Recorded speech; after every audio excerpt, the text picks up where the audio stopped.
Brothers and sisters. Um, this morning I was going through chapters 3 and 4 and 5 in James, and I just figured that I would just go through some of it with you, and I don't have anything, like written out or anything like that, so I'm just gonna share, just read with you the word and then go from there. So this morning, so I think it was on the Bible app, they have like a verse of the day, and which one was it? I think it was chapter 3, verse 13. And so this is what that verse says. Who is a wise man and endued with knowledge among you? Let him shew out of a good conversation his works with meekness of wisdom. So I'm going to read to you the beginning of the chapter and work my way down. So it says, My brethren, be not many masters, knowing that we shall receive the greater condemnation. For in many things we offend all. If any man offend not in word, the same is a perfect man, and able also to bridle the whole body. Behold, we put bits in the horses' mouths, that they may obey us, and we turn about the whole body. Behold, also the ships, which though they be so great, are driven of force winds, yet are they turned about with a very small helm, whithersoever the governor listen. Even so, the tongue is a little member, and boasteth great things. Behold, how great a matter a little fire kindleth. And the tongue is a fire, a world of iniquity. So is the tongue among our members, that it defileth the whole body, and setteth on fire the course of nature, and it is set on fire of hell. So the words that we speak are important. They can speak life or death. And,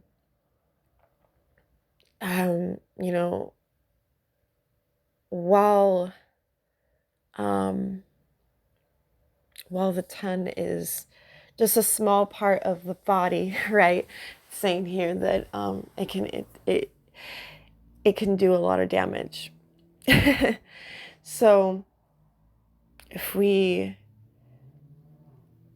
are not careful with our words and we just spew, so basically whatever's in our heart comes out of our mouth. And if we don't hold that back, we just spew out of the mouth. And it can cause a lot of damage. And so I'll go on. For every kind of beast, and of birds, and of serpents, and of things. Oh, I'm sorry. No, that's right. For every kind of beast, and of birds, and of serpents, and of things in the sea is tamed, and have been tamed of mankind. But the tongue can no man tame.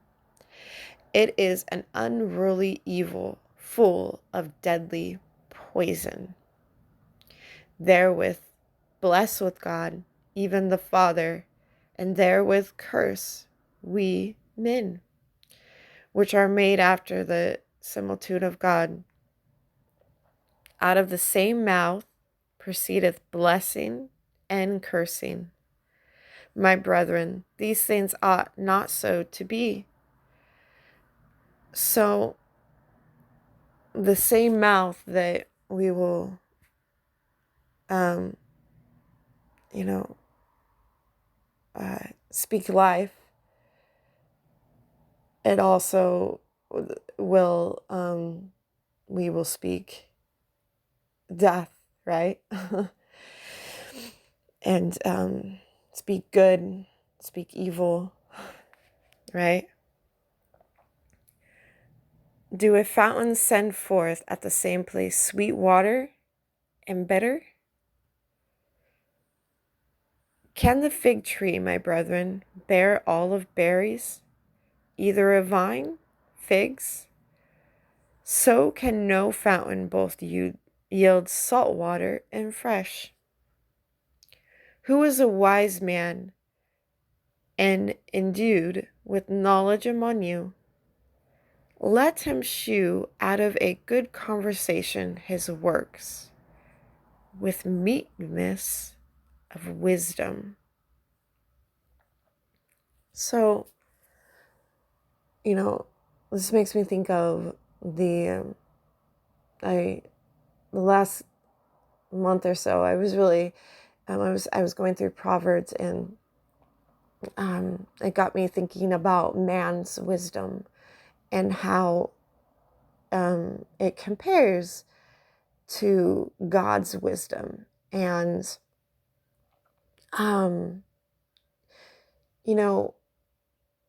sharing God's word, and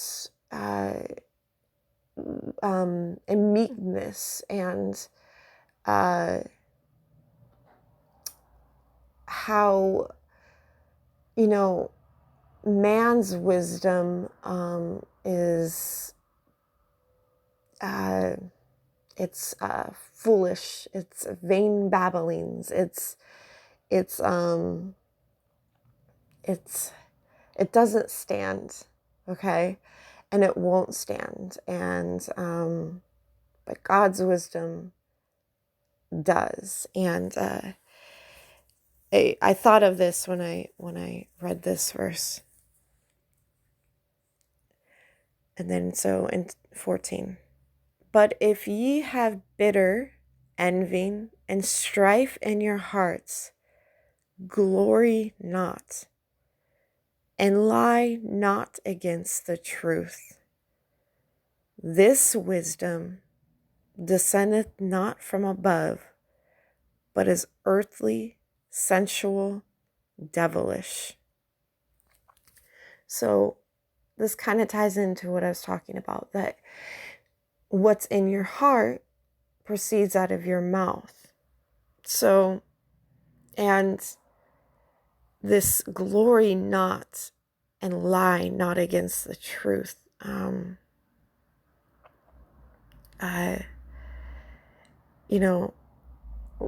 We'll see people when they start to speak against the truth, right?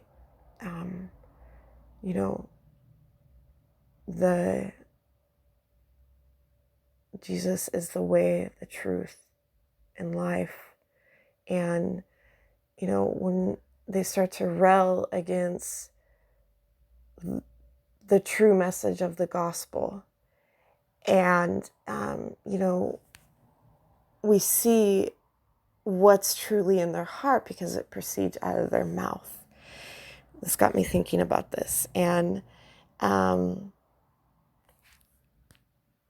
it says that this wisdom descendeth not from above, but is earthly. It's sensual, and it's devilish. That says a lot and speaks a lot.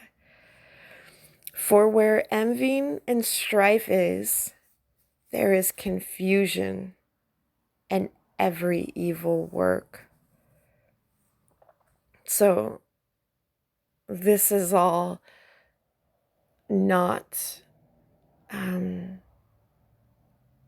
this is all not truth.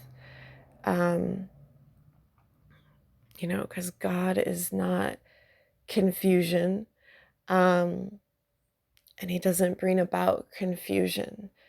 So, when someone is, just because they say, God told me this, or even somebody that says, this is what God's word says, but it leaves you feeling confused or doubtful or scared, fearful. This doesn't come from above. This doesn't come from God. But the wisdom that is from above is first pure, then peaceable, gentle, and easy to be entreated, full of mercy and good fruits, without partiality and without hypocrisy. And the fruit of righteousness is sown in peace of them that make peace. So this envying, strife, and all of these things is not